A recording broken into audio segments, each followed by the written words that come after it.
So, si Kuya, may balak magmaneho ng heavy commercial vehicle. So, kaya magdagdag ka ng code C. Pero nagmamaneho-maneho ka na, nag-a-apprentice ka na. So, kahit pa paano marunong na din, ha? Malaki ang sasakyan, mas malaki yung responsibility natin. Siguro naman, ha? Nakita mo sa na disgrasya, mini dump truck na kinargahan ng mga tao. Kaya may category tayo na for passenger and for cargo. Kasi pag for passenger, nakadesign yung sasakyan na safe yung pasahero na nakasakay. Kasi yun naman yung number 1 natin, no? Na criteria tinitik natin pag gina-aprobahan natin ng isang motor vehicle at nire-rehistro ng LTO. Isa dun is yung safety of the passengers, lalo na kung for hire or commercial.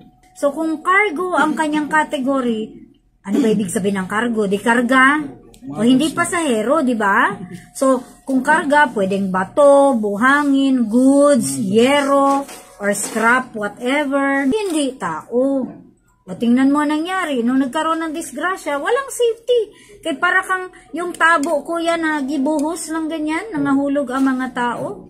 So nagkaroon ng loss of life na pwede naman sanang maiwasan. If sinunod natin kung ano lang yung dapat, o minsan, nakakakita ako ng mga mini dump truck, o maganda yung intention ng driver. Kasi ang pinipick up niya mga estudyante. Diyan nakatambay yung mga estudyante. Nag-i-hitch sila. Pinapasakay din sila ng mga baby dump truck, mini dump truck, no?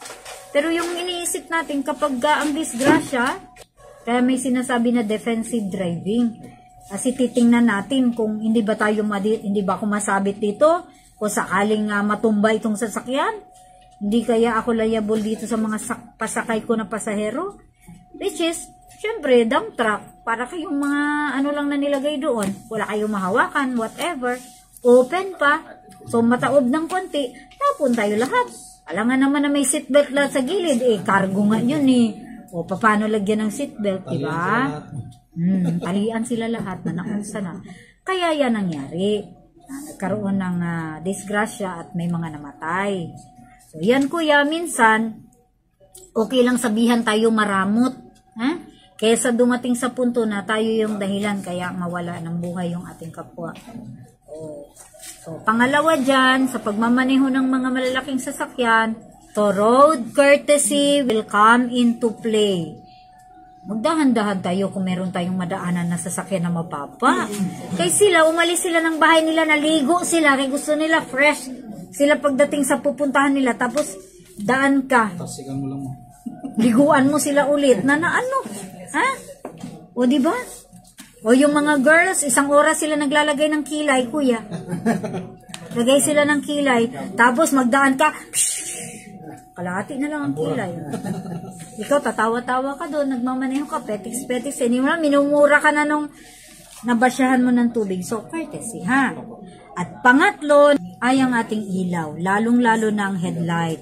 Kasi sa gabi, pag nasalubong namin kayo, isang mata lang ang makita namin, akala namin motor.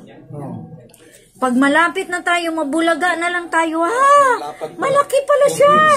Oo, okay lang kung malapad ang kalsada. Meron pa tayong magpuntahan na gilid. Kung wala, bye-bye, goodbye.